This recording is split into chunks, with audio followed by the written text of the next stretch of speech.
Start by recording. So we are now on record. So before I start, I would like to find out if I'm audible enough. So can you people hear me? Yes, sir, we can hear you. Yes, sir. Okay, that's fine.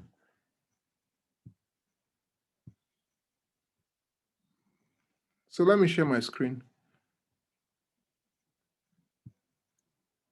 Today we're looking at deductive reasoning. So welcome to the second half of the semester. I was explaining before that the first half was a preparation. We were looking at concepts in language and meaning. We were studying statements that are not logical. Remember, we were discussing metaphors and proverbs. We discussed meaning defects such as vagueness and ambiguity and all that. We were learning to identify passages that are argumentative or not. Now it is time to study arguments. And I would like to say that this is the most challenging topic in this course. So I will advise that you listen very attentively, follow what I'm saying very closely, and I will try my best to download the topic as meticulously as possible. So I'll make sure that I carry you along each step of the way. All right. So different forms of reasoning.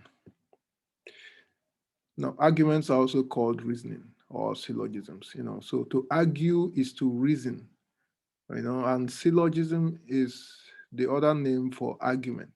So we'll be using the three terms interchangeably. Now, there are two major categories of reasoning. We have deductive and inductive. Deductive and inductive. Today, we're looking at deductive reasoning. We also have causal reasoning, but it's a form of inductive reasoning. Now, deductive reasoning, also called deductive argument or deductive syllogism. Now, this is reasoning in which the relationship between the premises and the conclusion is a logical relationship. The relationship between the premises and the conclusion is a logical relationship. So because of this kind of relationship, it is reasoning that permits only one conclusion. Such a relationship permits only one conclusion. It's just like in mathematics, 2 plus 2 permits only one conclusion. You can't have 4 and another number. It's just one conclusion. So that kind of logical relationship is what you see in deductive reasoning. Example, all men are mortal. Kofi is a man, Kofi is mortal. Now, if you say all men are mortal, and you also say Kofi is a man, then the conclusion is that Kofi has to be mortal. There's no other conclusion you can bring in. You can't change or modify the conclusion. For example, you can't say Kofi is immortal, or you can't say a fire cabinet is mortal. So that's the kind of relationship you get here. Now, before I continue, I want to show you a particular way of doing the math, doing this kind of argument in a mathematical way. Now you look at premises 1 and 2, all men are mortal, Kofi is a man, and then the conclusion, Kofi is mortal. Now in premise 1, you see that there are two terms. There are two terms in premise 1. You have men and you have mortal. In premise 2, you have a third term. You have Kofi, and then you have a repetition of man. Man is already, man is a repetition of the men in premise 1. So premise 1, you have men and mortal. Premise 2, you have Kofi and man.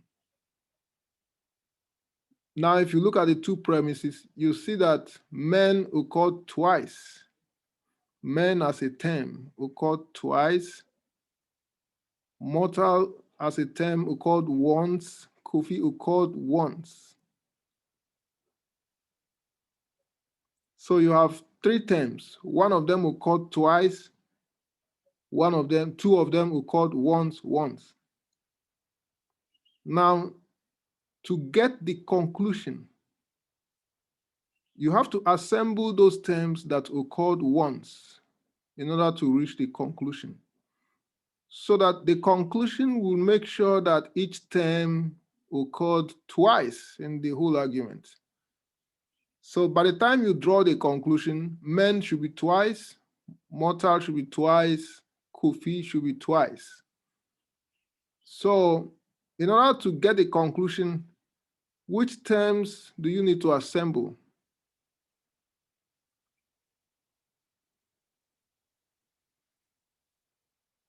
Can someone answer that question?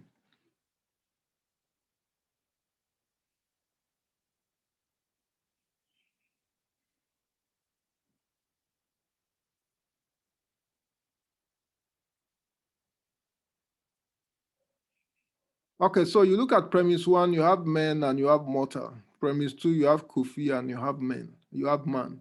So between premises one and two, the term man occurred twice, but mortal and Kofi occurred once. So you assemble Kofi and mortal, or mortal and Kofi. They would be the materials for forming the conclusion. So the conclusion has to consist of two terms, Kofi and mortal. And in order to arrange the conclusion, you have to look at premise two. Kofi is a man. So the conclusion has to say something about Kofi because the premise is saying something about Kofi. Or rather, premise two is saying something about Kofi. So the conclusion has to say something about Kofi. So the conclusion will be Kofi is mortal. Now, when you look at premises one, two, and conclusion, you see that between the three statements, men occurs twice, or man occurs twice, mortal occurs twice, and then Kofi, you see Kofi twice. So each of the three terms has occurred twice. So we now have three terms occurring twice, and that balances the equation. That is one of the reasons why the argument is accurate. But there's another reason why the argument is accurate. We'll see that reason later. So the summary is that if all men are mortal and Kofi is a man, then Kofi is mortal. Now, before we proceed, let's look at two parts of a sentence in an argument. Remember, we did subject and predicate in English language. And even when we were doing definitions, we had seen definiendum and definiens. Now, for this class, we need to look at two parts of the sentence under different terminologies. You have reference class, attribute class. Reference class is like the subject, attribute class is like the predicate. For example, all men are mortal. Now, when you look at the sentence, all men are mortal, all men is the reference class, are mortal is the attribute class. So the reference class is that to which the sentence refers. And the attribute class is that part of the sentence that is attributing something to or saying something about the reference class.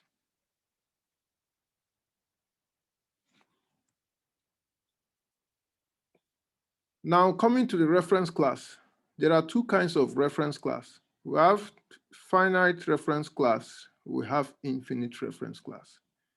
The infinite reference class refers to all members or new members of a class, either all members or new members of a class, either 100% or zero. So it's either everyone or no one. Example, all men, no man, any man. That's infinite reference class. It is a class of uncountable items. You can't count the items in this class. You can't count all men because you can't count all the men that have existed and the men that are yet to exist. You can't also count no man, and you can't count any man. So these are uncountable terminologies. But when you come to the finite reference class, it refers to countable and particular members of a class. Anything between 0 and 100% is countable. So example, some men is countable, 80% of men, 5% of men, or rather, sorry, 5 men, that's countable. 1 man, all the men. Now, all the men is countable. Now, remember that all the men is not the same as all men. All the men means all the men in a particular context. So all the men in this class, all the men in this school, all the men in this town, they are countable. But all men is not countable. Give me a few seconds.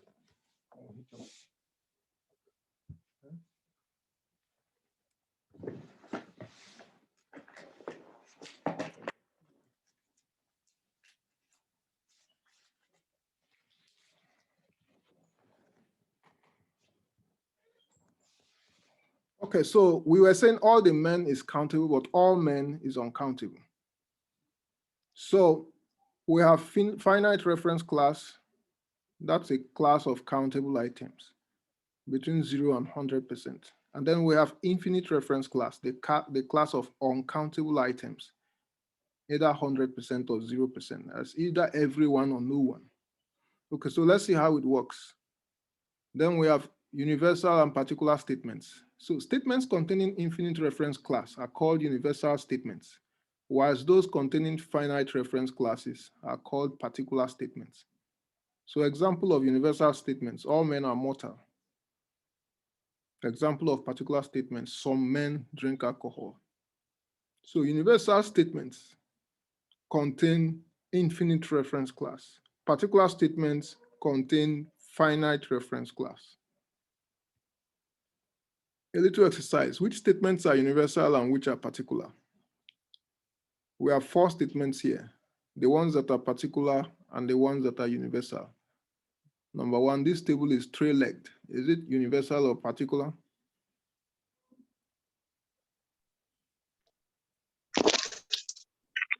Particular. Okay, number 2, tables can be sat on. Universal. Universal. Number 3, James and Mary passed the examination. Particular. Number 4, all visitors should be treated with respect. Universal. Okay, that's fine. Now we proceed. I'll mute everyone again and then we move on. Now let's look at validity. What is validity? Validity is very important in deductive arguments. An argument is valid if the premises make the conclusion necessary and the conclusion follows with certainty. So if you see a set of premises and those premises make the conclusion necessary, and you also see that the conclusion follows with certainty, then it is a valid argument. Look again at this example. All men are mortal. Kofi is a man. Kofi is mortal. You see from this example that the premises make the conclusion necessary. It's just like 2 plus 2 makes 4 necessary, and the conclusion also follows with certainty. So that means that this argument is a valid argument. Okay. Now, all valid arguments are deductive arguments.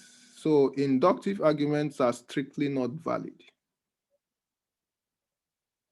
So we have a purely mathematical argument where the relationship between premises and conclusion is logical.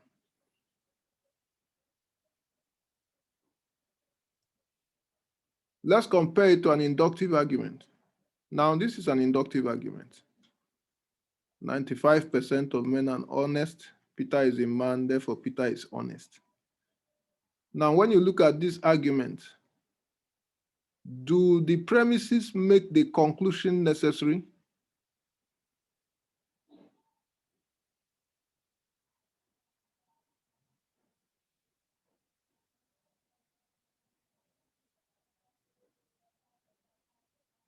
Do the premises make the conclusion necessary? No. Why?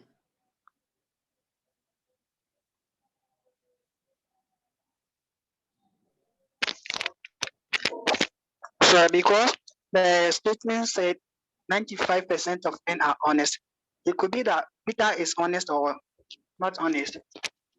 Okay, good. So more than one conclusion is possible. Possible conclusion one, Peter is honest. Possible conclusion two, Peter is not honest. If Peter is among the 5% that are not honest, then this conclusion is wrong. So the premises don't make the conclusion necessary. So it cannot be a valid argument. If you see an argument where there is more than one possible conclusion, then it means that the premises don't make the conclusion necessary, and it is not a valid argument. This is how you'll be detecting deductive arguments and separating them from inductive arguments. And that is the major difference between deductive and inductive reasoning or arguments.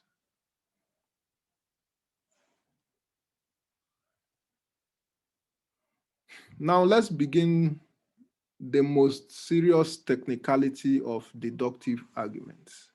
So now we'll take this step very carefully. The hidden conditional if and then. Now, there is this way of talking about conditional statements. There are statements that contain if and then, or we call them if and then statements. If I'm hungry, I'll eat. If today is Sunday, I'll go to church. If I'm a student, then I'll not make noise. If I'm overseas, if I'm in Europe, then I'll put on thick clothing. If the weather is hot, I'll drink something cold. If this, then this. If that, then that. Statements that contain if and then. We call them conditional statements. Conditional statements. Because when you say if, you have presented a condition. And then when you say then, you are saying what will happen if the condition is met. So the statement is a conditional statement. So we're saying that all arguments have hidden conditionals. You can convert the major premise in an argument from a categorical statement to a conditional statement.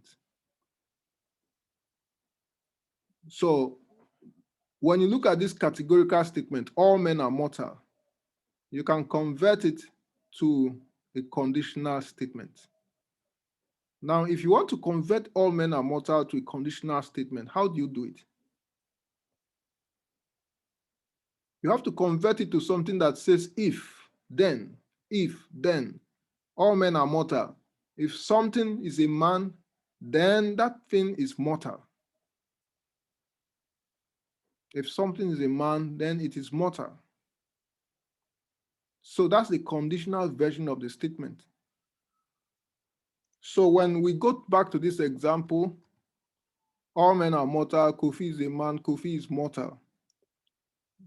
You can convert premise one from categorical to conditional statement. You can, instead of all men are mortal, you can say if something is a man, then it is mortal. Now, then the rest of the statement will read this way. You see, you can see at the bottom of the slide, if something is a man, then it is mortal. Peter is a man, therefore Peter is mortal.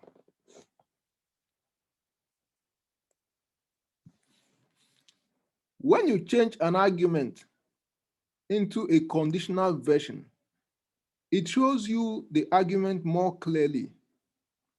By the time we begin to perform some complex logical operations, sometimes we need to convert an argument from a categorical to a conditional form by changing the major premise, one of the premises, which we call the major premise, by changing a major premise to a conditional statement.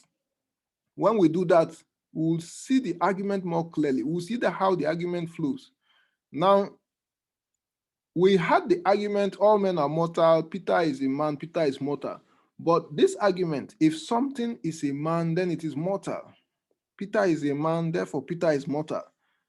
You see the argument more clearly when it is in a conditional form. Sometimes we need to do it like that so that we can solve some problems in logic.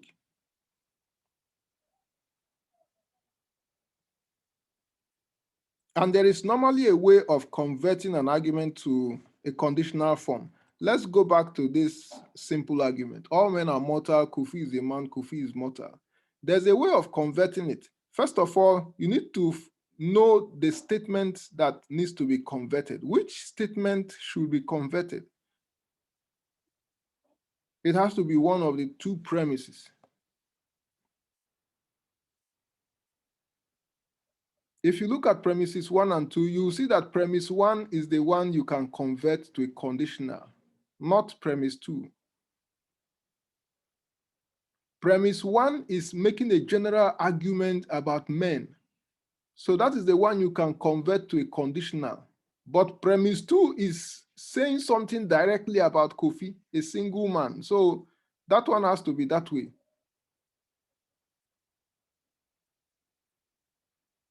If you look at premise 1, you see that premise 1 is more of an argument on its own.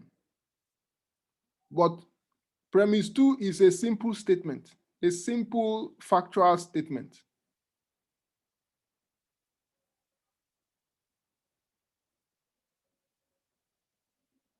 So because of that, we call premise 1 the major premise. Or rather, I personally call it major premise. It's not in any textbook, but that is a system I use to simplify my logical operations. And it's also the system I use to teach so that students will not find this topic difficult. So the major premise, you need to know which premise to convert to a conditional. And I call it the major premise. When you converted it, then you can then attach the rest of the argument to it.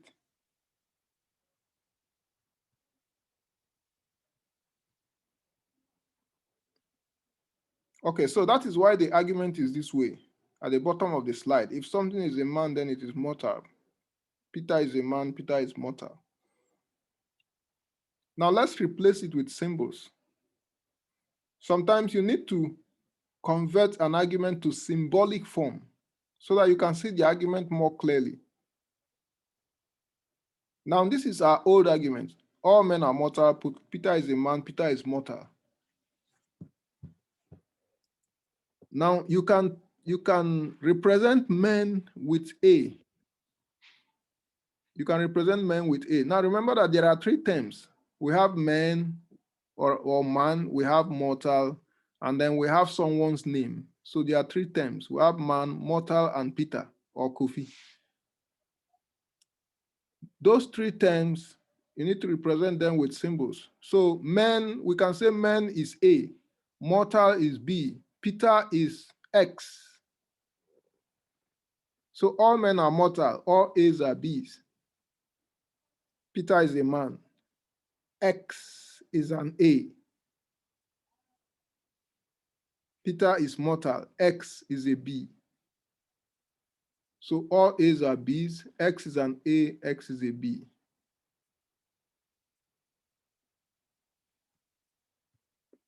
Okay, look at the conditional version. If something is a man, then it is mortal. Peter is a man. Peter is mortal. If A, then B. X is an A, therefore X is a B. X is an A, therefore X is a B. Sometimes you can eliminate the X's, and then it will just be A and B. If A, then B. A, therefore B.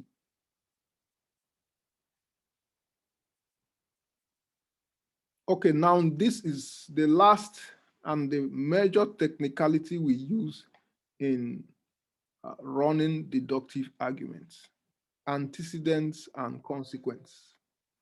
Antecedents and consequence.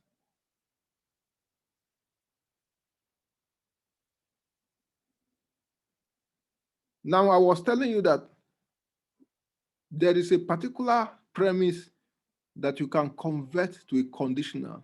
And I was saying I call it the major premise. Now, that major premise, the first part of the premise, you can call it the antecedent. And the second part of that premise, you can call it the consequent. So let's go back to our old argument. All men are mortal. Kofi is a man. Kofi is mortal. Now I was saying that the major premise is premise 1. All men are mortal. If something is a man, then it is mortal. Now, so that major premise, which you can convert to a conditional, the first part of the sentence, which is a reference class, we call it antecedent. The second part, which is the attribute or the predicate, we call it the consequent. So you have antecedent and you have consequent. Antecedent comes before consequent. Of course, you know that in English language, antecedent means something that comes before, and then consequent means something that comes after. Okay, let's go back to where we stopped, antecedent and consequence. Now, so remember what we did about reference class and attribute class. And then remember what we did about conditional statement. If we restate any categorical proposition as a conditional statement, the reference class becomes the antecedent and the attribute class becomes the consequent. So if you restate the major premise as a conditional statement, if something is a man, then it is mortal. That first part of the conditional statement that begins with if something is a man, it is the antecedent. And then the second part that begins with then it is mortal, is the consequent. So whether you are looking at that statement in the categorical form, all men are mortal, or you are looking at it in the conditional form, if something is a man, then it is mortal, the first part is always the antecedent. The second part is always the consequent. Okay, for example, all A are B, or if A, then B. The reference class, in this case A, is the antecedent, and the attribute class, in this case B, is the consequent. A is the antecedent and B is the consequent. Now, do you understand that?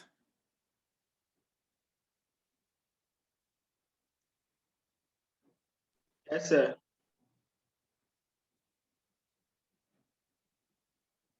Okay. Now, so having divided the sentence into antecedent and consequent, any premise that is premise 2 is always saying something about either the antecedent or the consequent. Now, so any statement referring to A will be either affirming or denying the antecedent, and any statement referring to B will be either affirming or denying the consequent. Any statement referring to A, that's the first part of the sentence, will be either affirming or denying it. And any statement referring to B, that's the consequent or the second half of the sentence, will be either affirming or denying the consequent. Now let's look at this. For example, X is an A. X is an A. Remember we said all A are B.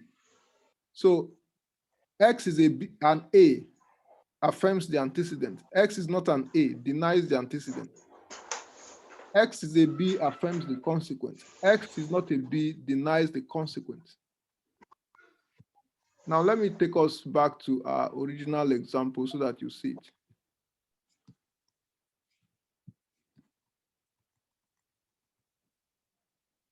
All men are mortal. Kofi is a man, Kofi is mortal.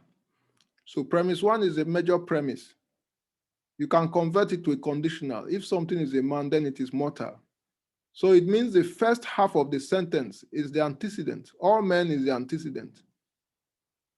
Either all men or if something is a man. All men or if something is a man is the antecedent. And then are mortal or then it is mortal is the consequent. Are mortal or then it is mortal is the consequent. So you have antecedent and consequent in premise 1. Now premise 2 is either saying something about the antecedent or saying something about the consequent. Premise 2 is either saying something about the antecedent or saying something about the consequent. Now, in this particular example, it is saying something about the antecedent. It's telling you that Kofi is a man. So it is identifying something as part of the antecedent.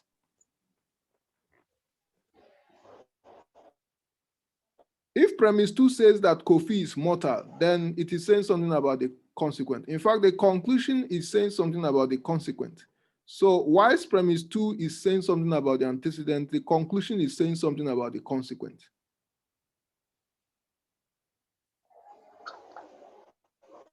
Okay.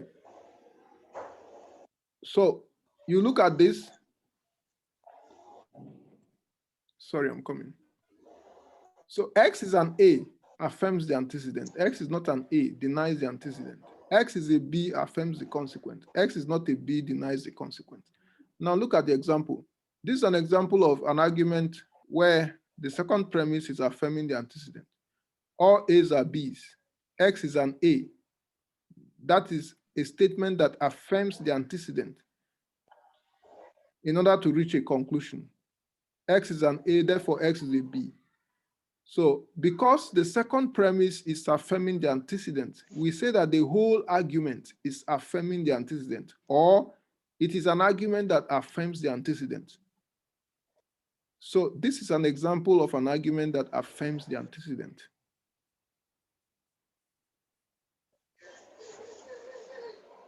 Denying the antecedent. Now all A's are B's. X is not an A, therefore X is not a B. X is not an A is a statement that denies the antecedent.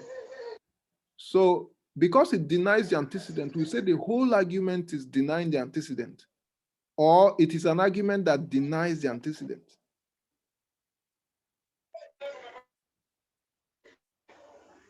Affirming the consequent.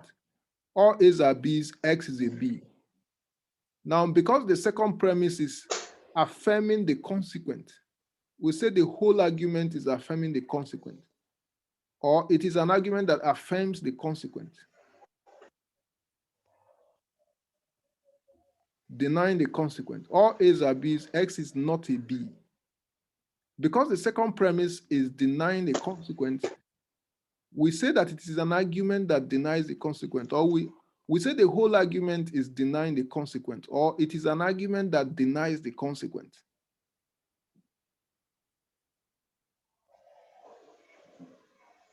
Now, this is the rule for deductive reasoning. We only affirm the antecedent and deny the consequent in order to reach a valid conclusion. We only affirm the antecedent and deny the consequent, or deny the consequent in order to reach a valid conclusion. Any other operation will make the argument lose its validity. Now, that means that out of the four arguments we just saw, only two of them are valid. We said it is only when you affirm the antecedent or you deny the consequent that you reach a valid conclusion. Now, this is an argument that affirms the antecedent. So it is a valid argument.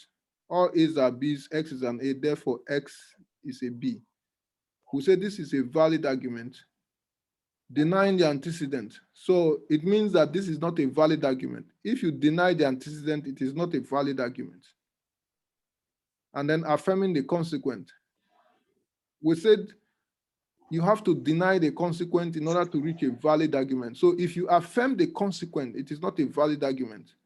It's only when you deny the consequent that it is a valid argument. Now let's find out the reason. Example, all A's are B's.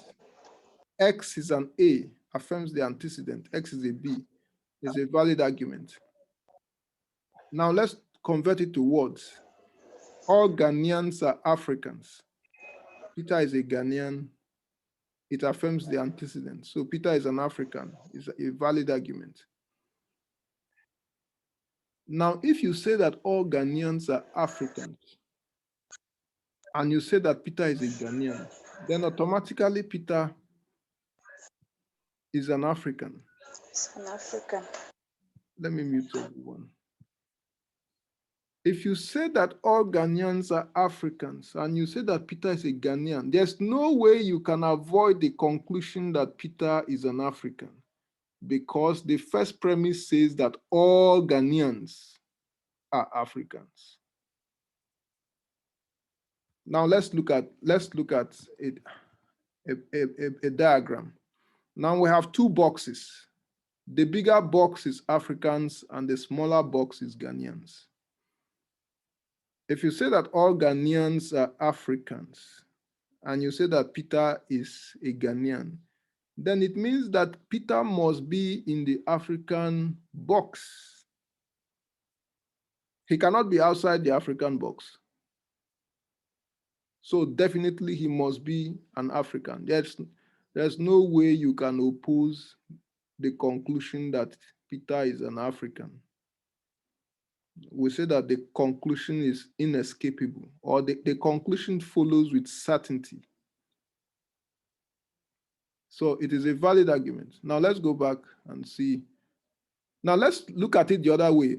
All A's are B's, X is not an A, it denies the antecedent. X is not a B. So we said if you deny the antecedent, it is not a valid argument. All A's are B's, X is not an A, X is not a B. Denying the antecedent is not a valid argument. Now let's find out why it is so by putting it in words. All Ghanaians are Africans. Peter is not a Ghanaian, denies the antecedent. Peter is not an African. Now, why is it invalid? It is invalid because you said all Ghanaians are Africans. Then you said Peter is not a Ghanaian, so Peter is not an African. Now, the problem is that Africans is a larger class than Ghanaians. So if you said all Ghanaians are Africans, it means that Africans can accommodate Ghanaians and also accommodate more than Ghanaians. The consequent is always larger in size compared to the antecedent. The consequent is always larger in size compared to the antecedent. So the antecedent can be contained in the consequent, but the consequent cannot be contained in the antecedent. The consequent can accommodate the antecedent and also accommodate more. So if all Ghanaians are Africans, it means that Africans can possibly contain more than Ghanaians.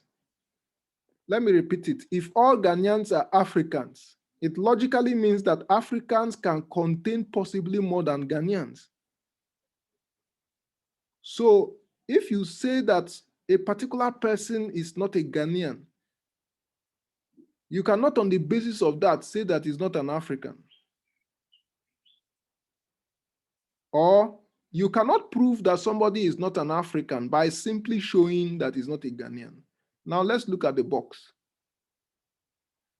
The bigger box is Africans, the smaller box is Ghanaians. Now everyone who is a Ghanaian is in the African box. If you say that Peter is not a Ghanaian, have you demonstrated that he's not an African?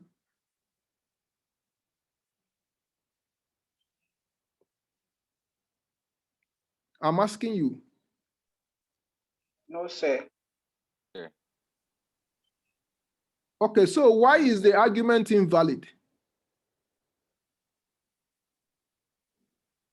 Because they can be African can contain more Ghanaians, because from the box the Ghanaian box is smaller than the African box, and there can be more Ghanaian boxes in the African box. Or there can be boxes of other countries apart from the Ghanaian box. Since the African box is bigger than the Ghanaian box, it means that the African box also contains other boxes, which would be, other countries, South Africa, Kenya, Zimbabwe, Togo, and all the rest. So you cannot show that somebody is not an African by simply showing that he's not a Ghanaian. That means that denying the antecedent in order to reach a conclusion is not a valid argument. If you say all Ghanaians are Africans, Peter is not a Ghanaian, therefore Peter is not an African, it's not a valid argument. The conclusion cannot follow with certainty. Other conclusions can compete. If you say Peter is not a Ghanaian, therefore Peter is not an African, someone can say no. Peter is not an African. Someone can say no, Peter is not a Ghanaian, but he's still an African because he's a South African. So denying that Peter is a Ghanaian in order to deny that he's an African is not a valid argument. So that is the argument of denying the antecedent. Let's go back to denying the antecedent. So all A's are B's, X is not an A, denies the antecedent, X is not a B. It's not a valid argument. So you can see the wording. The lower one, all Ghanaians are Africans. Peter is not a Ghanaian, denies the antecedent. Peter is not an African. It's not a valid argument. Once you realize that the conclusion does not follow with certainty, then that argument is invalid. So now we have done two arguments. We have affirmed the antecedent. We saw it is a valid argument. We have denied the antecedent, and we saw it's an invalid argument. Now let's look at the consequence. But before we look at the consequent, let's read this. Look at the technicality explained. The consequent is always a larger class of denotations or members compared to the antecedent. Consequent contains the denotations of both the antecedent and possibly more. The consequent Africans contains more members than the antecedent Ghanaians. So when you deny something of membership in a smaller class, you have not denied it of membership in a larger class, or you have not automatically denied it of membership in a larger class. Okay, but when you deny something of membership in a larger class containing all the members of a smaller class, you have automatically denied it of membership in a smaller class. So that one is about denying the consequent. Now let's go to the consequent. Now let's look at the consequent. If this is Ghanaians, this is Africans. Now let's look at an argument that denies the consequent. All Ghanaians are Africans. Peter is not an African, so it denies the consequent. Peter is not an African, therefore Peter is not a Ghanaian. Now,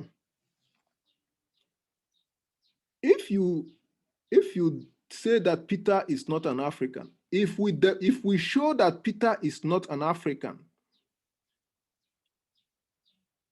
has it demonstrated that he is not a Ghanaian? Yes, sir. Yes, sir. So it is a valid argument. Yes, sir. Yeah, so if you are able to show that Peter is not an African at all, then automatically it means he's not a Ghanaian. So an argument that denies the consequent is a valid argument. An argument that denies the consequence is a valid argument.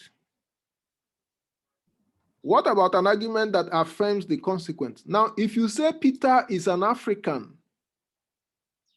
therefore Peter is a Ghanaian, is it a valid argument? No, sir. No, sir. No, sir. Why is it not valid? Because Peter can be an African, but not a Ghanaian. Very good. So that's it.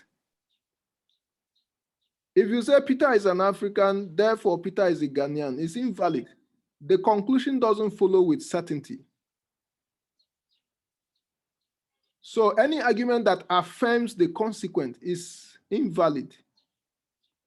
any argument that affirms the consequent in order to reach a conclusion is invalid.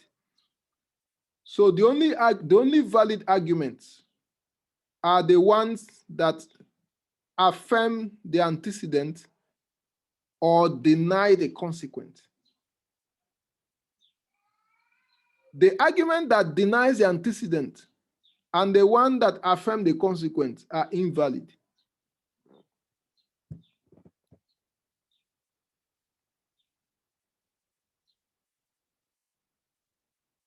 Okay, so on the basis of that, let's look at the 4 kinds of deductive arguments. Now, we have seen that there are only 2 valid arguments.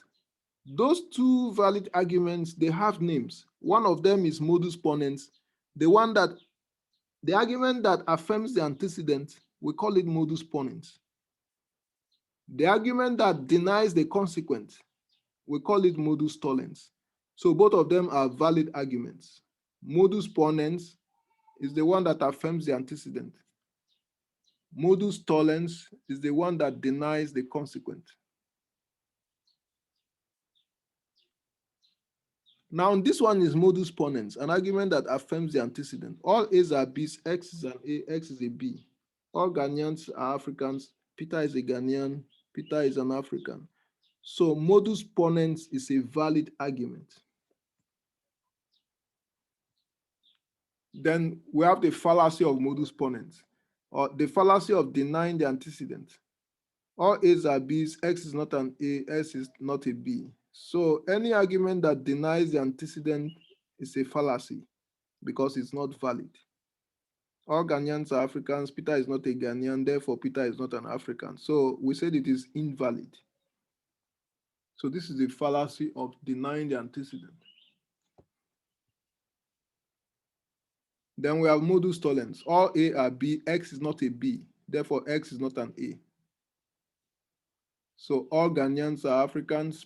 Michael is not an African, therefore Michael is not a Ghanaian. So it's an argument that denies the consequent. We said it's a valid argument. We call it modus tollens.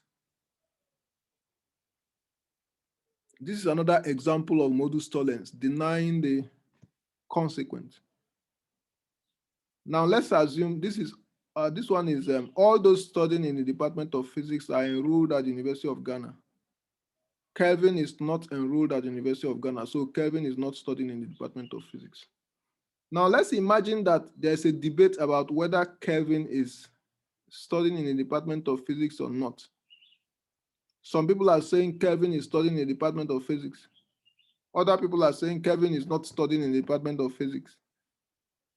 Then someone decides to go to the registrar to ask whether someone writes to the registrar to confirm if Kevin is enrolled at University of Ghana. And then the registrar officially writes that Kevin is not enrolled at University of Ghana. What happens to the debate? It automatically means that Kevin is not in the Department of Physics. Now let's look at it. It is just like the other diagram we saw. The bigger box is University of Ghana, the smaller box is Department of Physics. So is Kevin in the Department of Physics or not?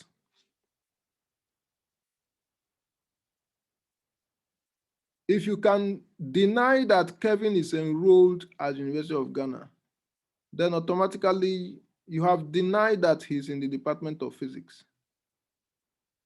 Because anybody who is, if someone is not enrolled at University of Ghana, then the person cannot be in the Department of Physics. So going back to the argument, now look at the argument very well. Which one is the major premise?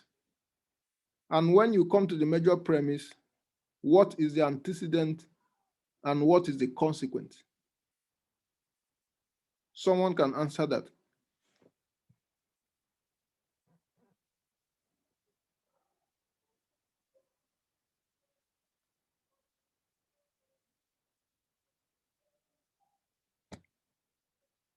Which of the premises can you convert into a conditional? And it is in that premise that you know the antecedent and the consequent? Sir, please, you can convert the first premise. Okay, the first premise. Because So what? Because it's universal, but Okay. the second one is specific. Okay, so what is the antecedent and what is the consequent?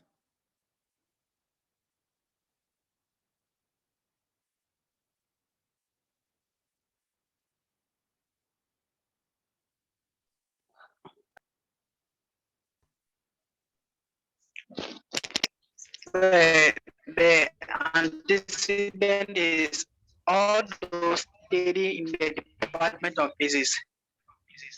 And the consequence is the enrolled at university. Okay, so that's good. So studying in the Department of Physics is the antecedent. Enrolled at University of Ghana is the consequent. Now, having known the antecedent and the consequent, what type of argument is this? Is this an argument that is affirming or denying the antecedent, or an argument that is affirming or denying the consequent?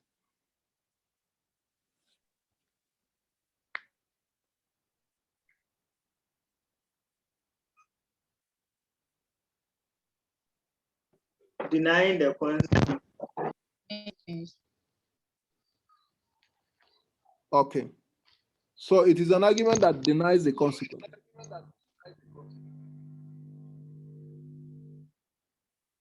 Yeah, so that means it is a modus tollens. So that's another example of modus tollens. Okay, so the fallacy of modus tollens, fallacy of affirming the consequence. So all A are B, X is a B, X is an A.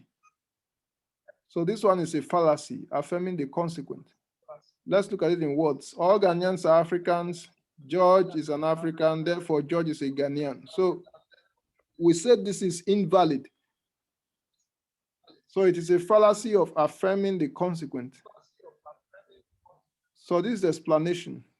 The consequent Africans contains a logically larger category of denotations than the antecedent Ghanaians. So the fact that George is an African does not necessarily mean that he's a Ghanaian. He may be a South African or Cameroonian. So if we affirm the consequent, we are not sure we can affirm the antecedent. In short, if we affirm the consequent, it will land us in the same kind of uncertainty we saw in the fallacy of modus ponens.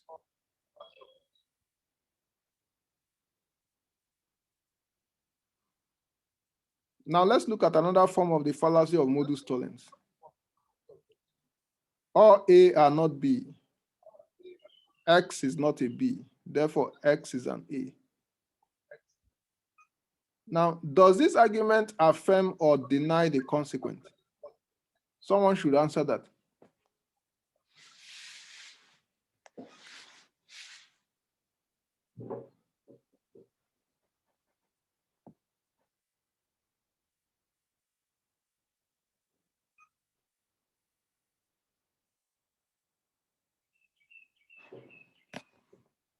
Does this argument affirm or deny the consequent?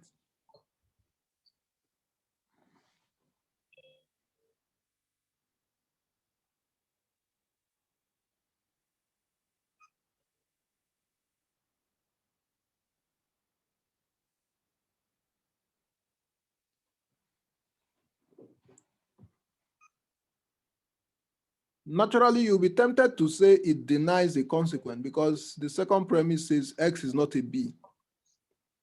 But if you say it denies the consequent, you'll be wrong because the first premise is negative about B. And the second premise is also negative about B. So two negatives gives you a positive. Remember that from mathematics, two negatives will give you a positive. So when you see two negatives, you convert it to a positive. So that means that the second premise is affirming, not denying the first premise. you can see that the second premise, apart from that, you can see that the second premise is identifying with the first premise. It's basically saying the same thing as the first premise. So it is affirming, not denying the first premise.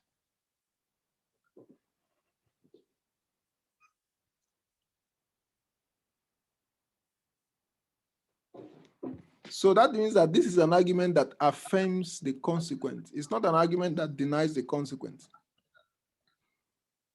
So I brought up this example so that you not fall into this trap.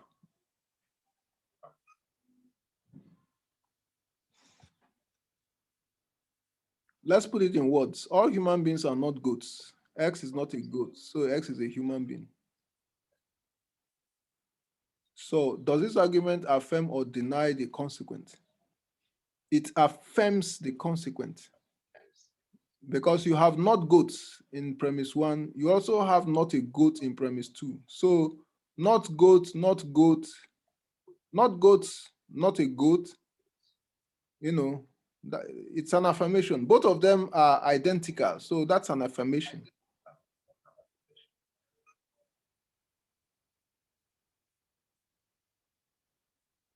So again, not being a goat is a logically larger category than all human beings. So the fact that X is not a goat does not necessarily make X a human being. X could as well be a cat, giraffe, or tiger. So let's go back to the example. Now, so we said this is an argument that affirms the consequent. And any argument that affirms the consequent is not valid.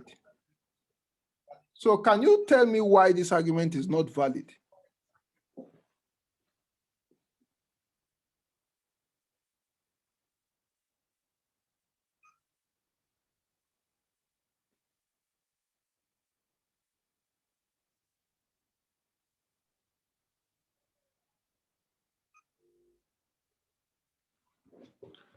So let me explain. We said all human beings are not goats, and X is not a goat. Now it is true that all human beings are not goats. And then if we say X is not a goat, but if we say X is not a goat, does it mean X is a human being? No, sir. So the fact that X is not a goat doesn't mean that X must be a human being.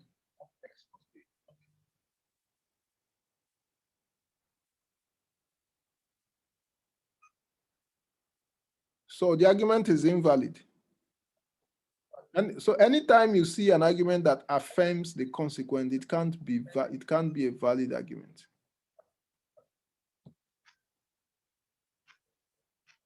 So that has concluded our discussion on modus ponens and modus tollens and their fallacies.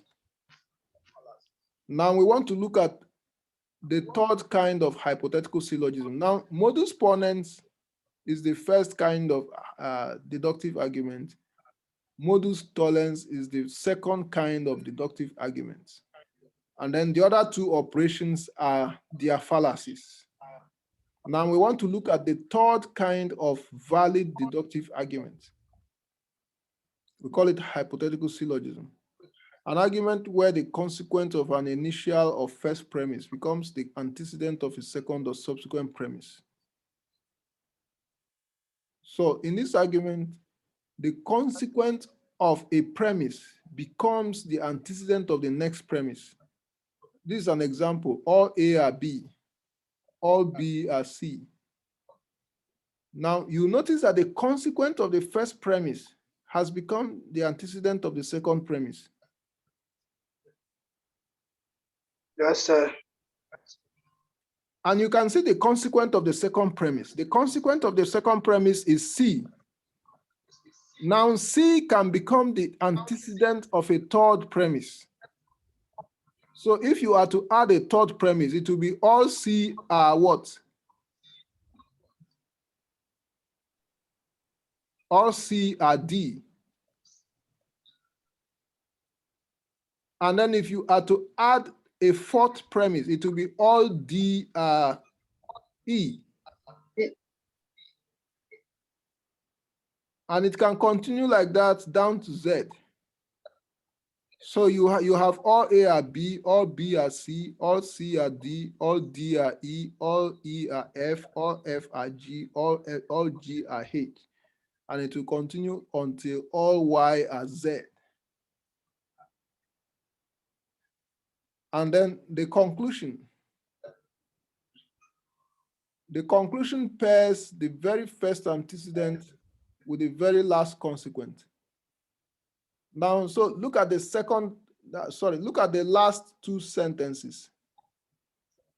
The conclusion brings together the very first antecedent and the very last consequent. The very first antecedent and the very last consequence. That's the conclusion. So you look at this example, the conclusion paired the very first antecedent, which is A, and the very last consequent, which is C. That's what the conclusion does. The conclusion tells you, therefore, all first antecedent are last consequent. So if you have all A are B, all B are C, down to Z, the conclusion will tell you that all A are Z.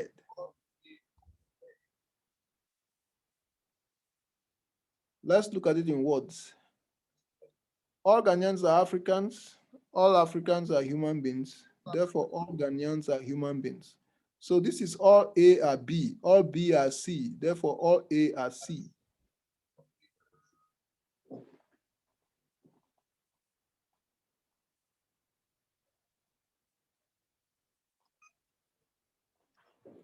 So we notice that the consequent of the first premise, which is B, becomes the antecedent of the second premise. And then the antecedent of the second premise, which is the consequent of the first premise, leads us to a new party, which is C, as the consequent. So any additional subsequent premise will typically feature the consequence of its predecessor as its antecedent, so that it is linked conditionally to a fresh party. So that is how hypothetical syllogism works. All A are B, all B are C, all C are D, and so on. Now let's look at two fallacies of hypothetical syllogism. There are two fallacies, or we call them two hypothetical fallacies. The first one, all A are B, all B are C, therefore all C are A, therefore all C are A. Who can tell me what changed from the hypothetical argument?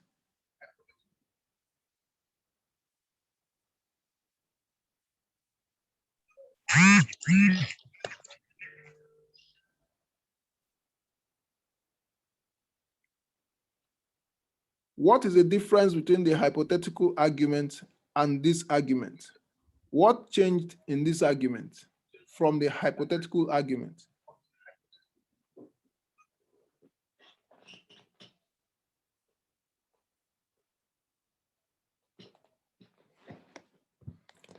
Now, what changed is that, So yes, the consequence comes first before the antecedent. in the conclusion.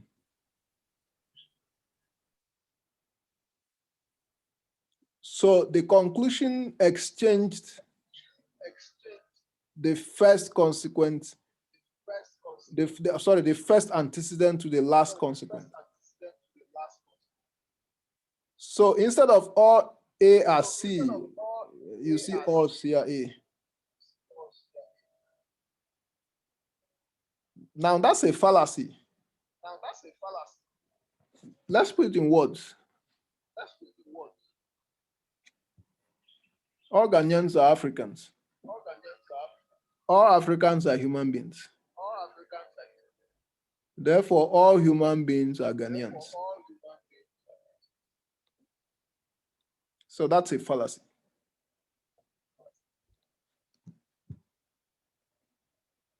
Then let's look at the second hypothetical fallacy. All A are C, all B are C. Now, this one is not even all A are B, all B are C. It just goes directly all A are C, all B are C. Therefore, all A are B. Let's put it in words. All Ghanaians are Africans. All Kenyans are Africans. Therefore, all Ghanaians are Kenyans. So you can see it doesn't work.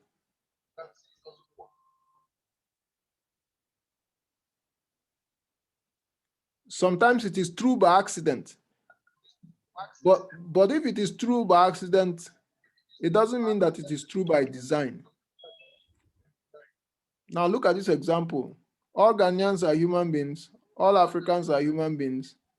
Therefore, all Ghanaians are Africans. Yes, the conclusion is true that all Ghanaians are Africans. But the conclusion is not true because of the premises. The only way you know that the conclusion is true is from what you know outside this argument. You didn't know that the conclusion is true from this argument. There's no way the premises can tell you that the conclusion is true. So the argument, the conclusion is true by accident. It doesn't mean that the argument is correct.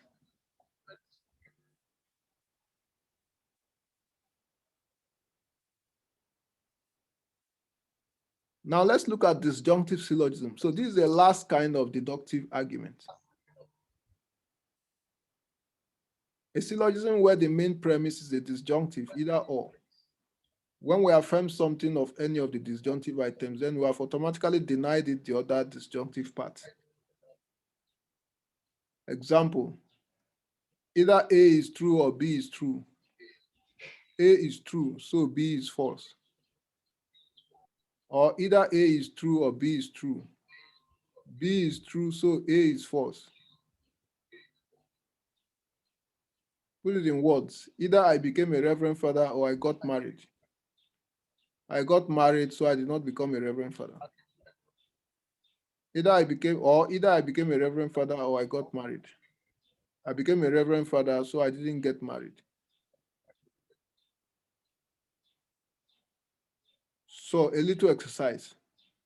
Determine what kind of argument this is. Anytime he goes to town, he passes by my mother's house. Today he passed by my mother's house, so he went to town. What kind of argument is this? We've done modus ponens, modus tollens. We saw their fallacies. We saw the hypothetical argument. We saw two fallacies, two hypothetical fallacies. Then we saw disjunctive argument. Now, so what kind of argument is this? First of all, you need to determine the major premise, and then you need to divide the major premise into antecedent and consequent. Once you've known the antecedent and consequent of the major premise, then you'll be able to determine whether the argument affirms or denies the consequent, or it affirms or denies the antecedent. And if it is not doing any of those things, then probably it is a hypothetical argument. So first of all, you need to find out whether it's modus tollens or ponens or any of their fallacies before you go to checking hypothetical argument.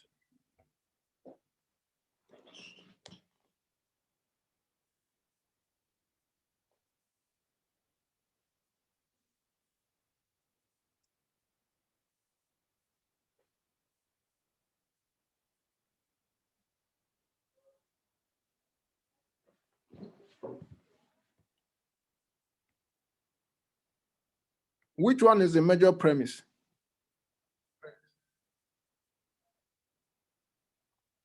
Say the first one. So what's the antecedent and what's the consequent? Anytime he goes to town is the antecedent, and he passes by my mother's house is the consequent. Okay, good. So having known the antecedent and the consequent, is the argument denying or affirming the antecedent, or is it denying or affirming the consequent?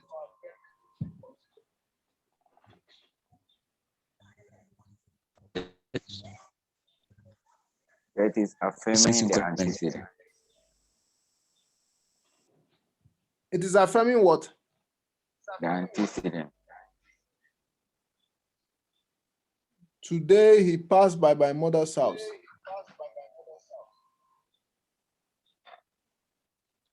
I thought that my mother's house, passing by my mother's house, is the consequent. Yes, sir. So what is the argument doing exactly? It is affirming the consequent.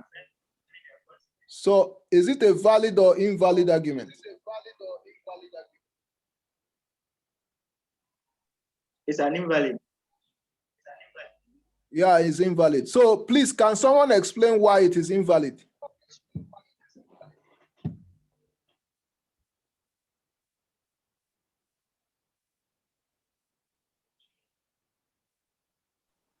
It can be that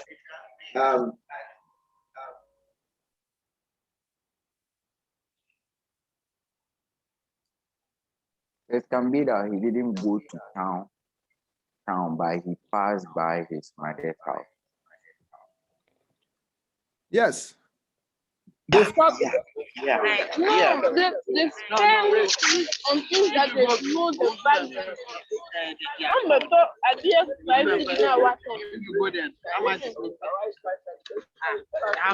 he's making money. Even a little.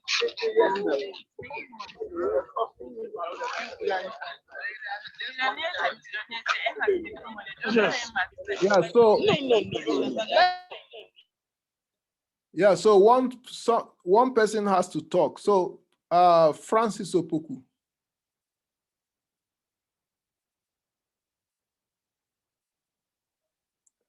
Francis, your hand is raised. Do you want to answer it?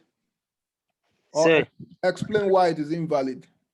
sir, it is invalid because it can be in the situation that he passed by his mother's house, but he didn't go to the town. That's why it's invalid. Yes, so the fact that he passed by your mother's house doesn't necessarily mean he went to town. Yes. He can pass by your mother's house and then he can enter the very next house. Yes, sir. Okay, so affirming the consequent is always invalid. And there is never any exception. Just like denying the antecedent. Okay, so answer this correctly. Whenever we deny the antecedent, we deduce correctly. Is it true or false?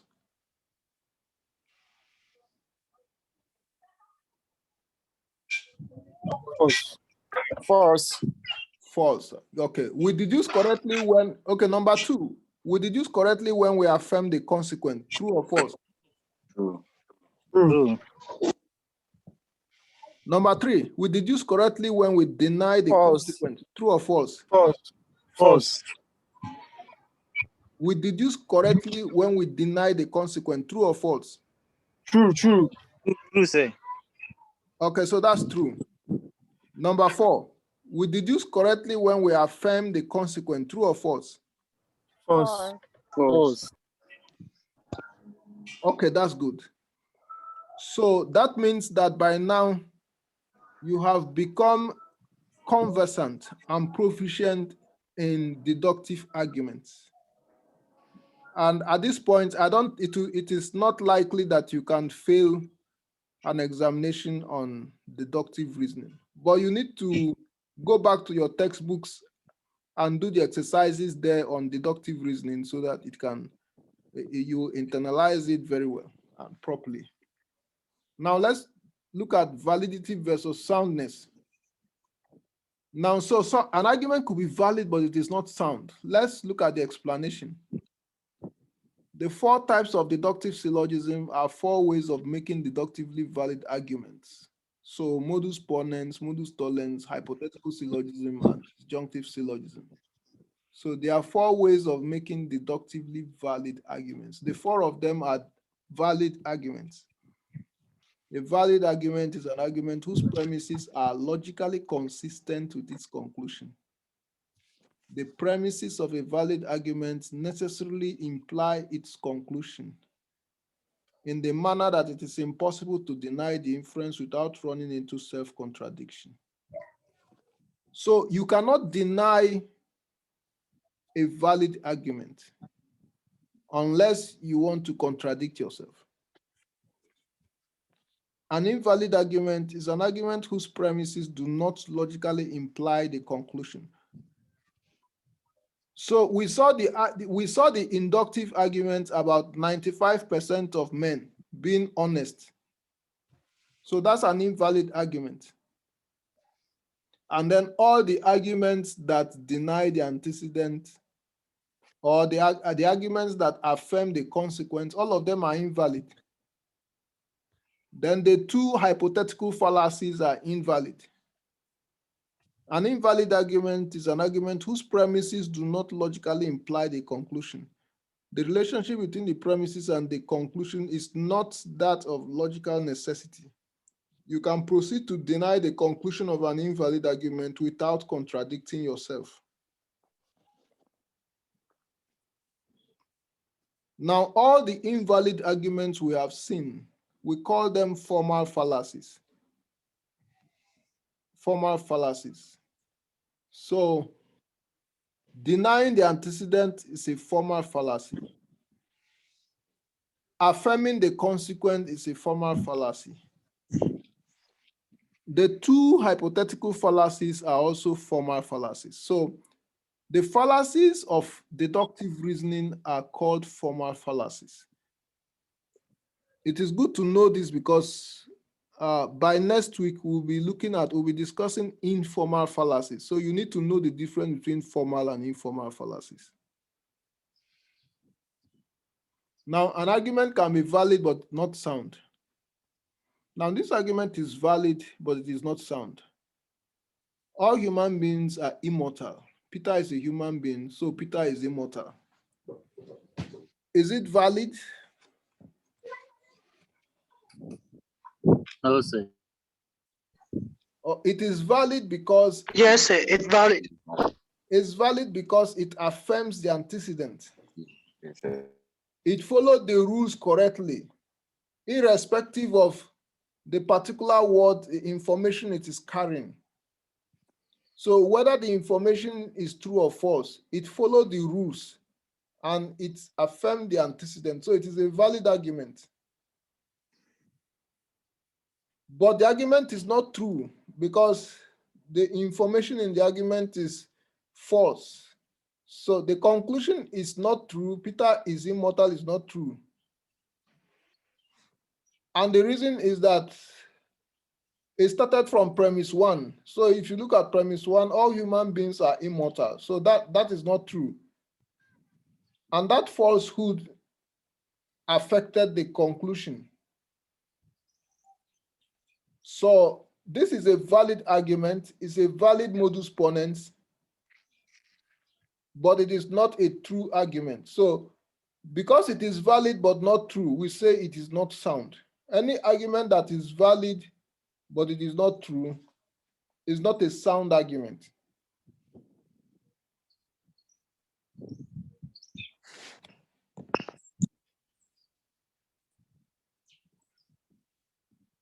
This is another example. All men are mimers. All mimers must get killed. Therefore, all men must get killed.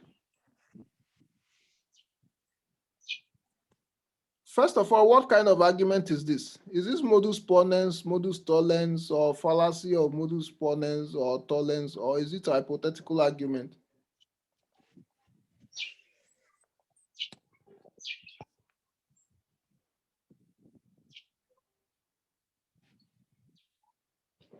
You can convert it to symbols so that you can work it out. Men is A, mimers is B, and then getting killed is C. So all A are B, all B are C, therefore all A are C. What kind of argument is that? The hypothetical. So it's a hypothetical syllogism. Yes, sir. That means it is a valid argument. But is the argument true? No, sir. No, sir. Okay, so the argument is not true. It is valid, but it is not true. So it is not a sound argument.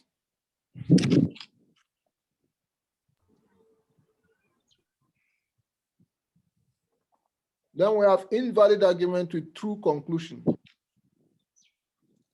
Democracy is better than other forms of political organization because citizens in a democracy are holier than citizens in another form of political organization. Now, this is a single sentence argument. The conclusion and the premise are all part of one sentence. And in this particular argument, the conclusion comes first before the premises. So the first part of the sentence is the conclusion. Democracy is better than other forms of political organization. So that's the conclusion.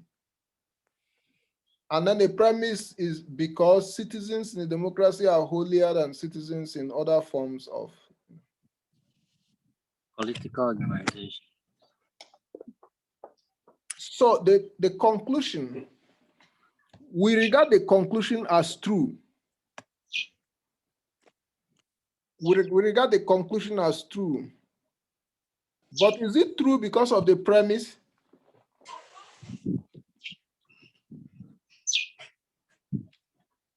No, sir. Yes. Is the conclusion true because of the premise? Yes, sir. No, sir. No, No, sir. sir. No, sir. No, sir. No, sir. No, sir. Yeah, so it is not because citizens of a democracy are holier that we say democracy is better. So you can have a true conclusion in an invalid argument.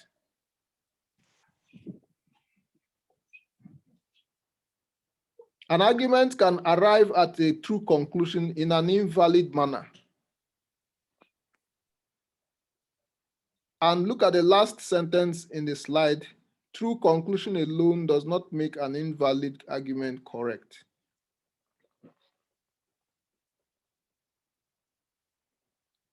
We saw this kind of argument when we were looking at one of the hypothetical fallacies that was accidentally correct. We said all Ghanaians are human beings, all Africans are human beings, therefore all Ghanaians are Africans. We said that conclusion is correct, but the argument itself is invalid. We didn't know that the conclusion is correct from the argument. We know that outside the argument. So the argument itself is invalid. You can have true conclusion in an invalid argument, but the true conclusion does not make the argument valid.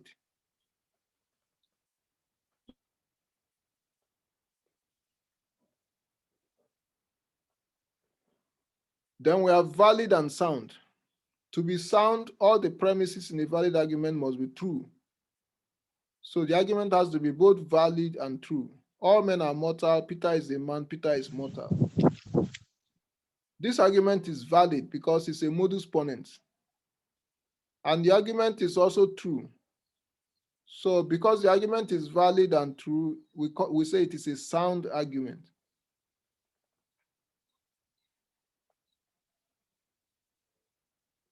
So we have three forms. We have valid and sound, valid and unsound, invalid and unsound.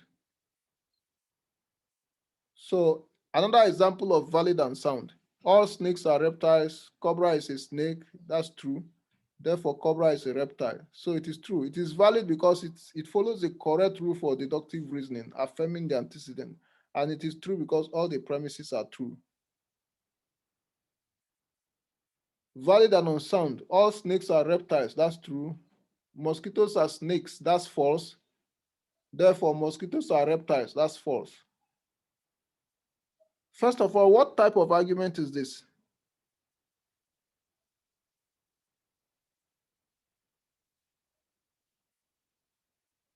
Mosquitoes are snakes.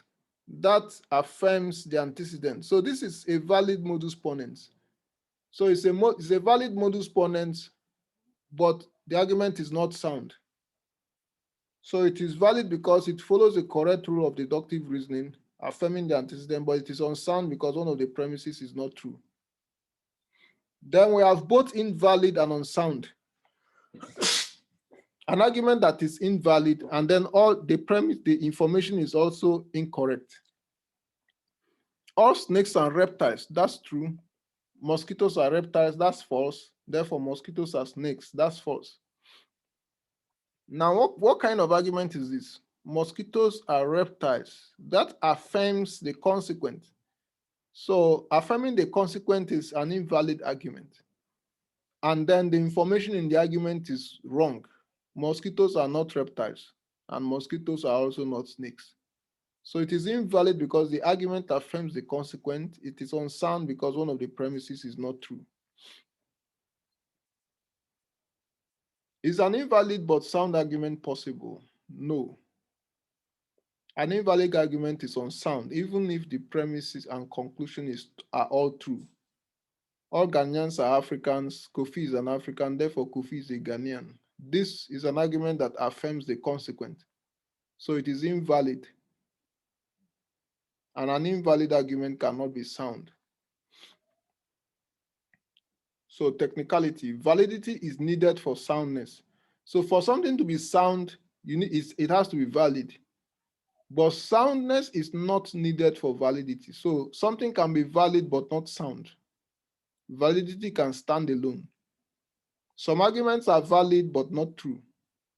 Now, soundness needs both validity and truth.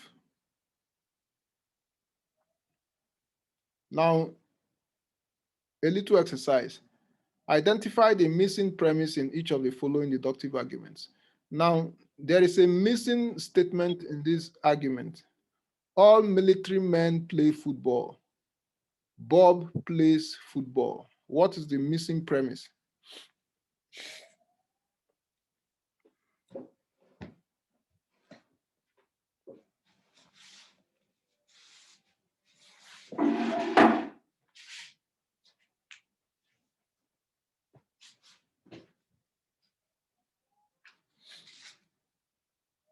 All military men play football. Bob plays football. There is a statement that is missing, either a conclusion or a premise.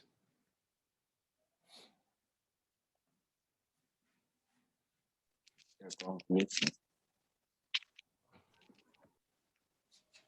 Sir, Conclusion. sir, Yeah, please. fine. All military men play football. The missing part is the second premise. Bob is a military man. Therefore, Bob plays football. Okay, so Bob is a military man is the missing premise. Okay, that's fine. Then the second one, all Americans are human beings. All Americans are mammals. There is a missing premise.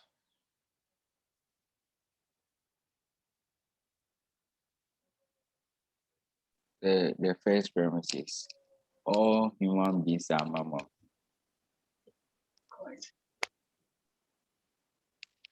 Okay, so all human beings are mammals. That's fine. Now answer correctly. Which fallacy is committed by the following? All A's are C's, all B's are C's, all A's are B's.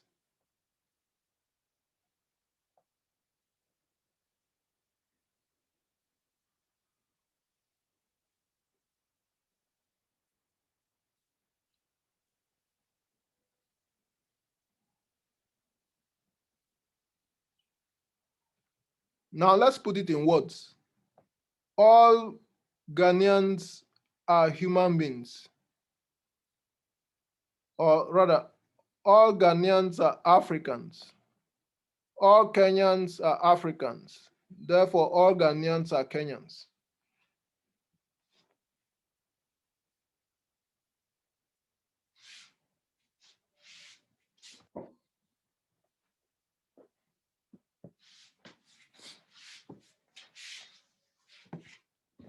So that's a hypothetical fallacy. Now describe the following arguments. All Europeans are not my friends. Ben is not a European. Ben is my friend. What kind of argument is this?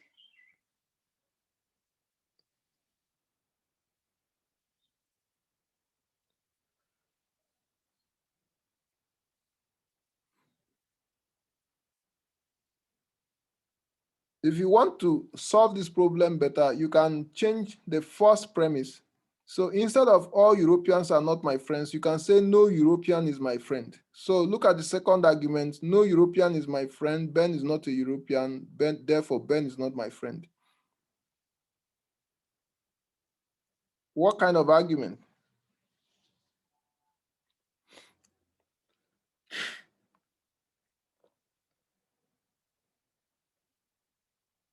Now, I told you that when you have two negatives, then you have a positive.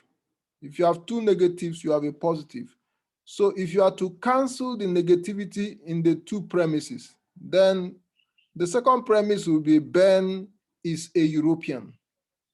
So Ben is a European is a statement that affirms the antecedent. So this is an argument that affirms the antecedent.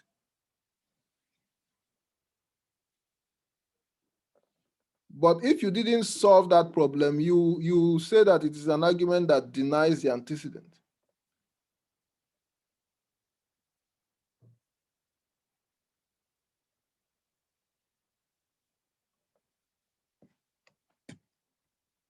So that's the end of the class. Do we have any questions?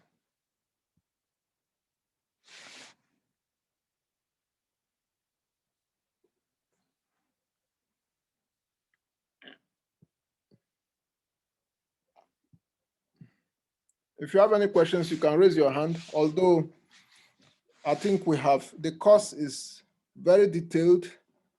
I would expect you to go home and go through the class again. Godfred.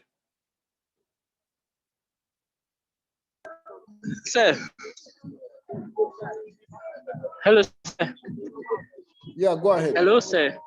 Yes, go sir, ahead. Please, will there be any tutorials?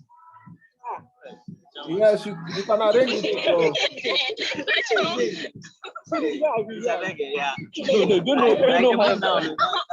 can arrange tutorials with your friend, with the TA of your group.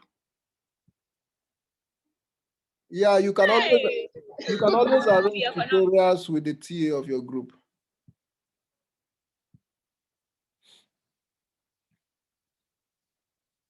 Okay, so I'm going to upload this video immediately. So you can start watching this video from your Sakai in the next 10 or 15 minutes.